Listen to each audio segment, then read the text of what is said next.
वालेकुम नाज़रीन, मैं हूँ फातिमा और आप देख रहे हैं वॉइस ऑफ मकरान। माह सयाम आते ही गिरा फरोशों की चांदी हो गई, हर चीज़ की कीमत दुगनी कर दी। अशिया खुर्तनोश और दीगर प्राइस गरीब आवाम की पहुँच से दूर है। ज़िला इंतज़ामिया की जानिब से दिए गए नरखनामे पर अमल दरामद न होने के सबब दुकानदारों ने अपने रेट फिक्स कर दिए। तफसीलात जानते हैं नुमाइंदे हनीफ चुन्ना ओथल से।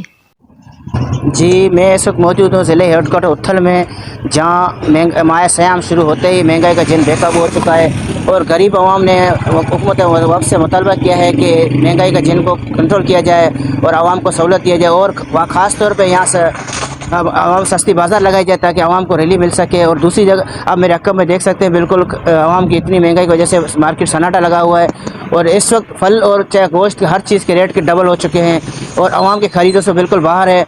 और हुकूमत वक्त से मुतालबा करते हैं कि आवाम को रिलीफ दिया जाए और आवाम को सहूलत दिया जाए और ताकि मज़ीद लोग गरीब तबके इससे फल खरीद सकें और फरोख्त कर सकें। जी।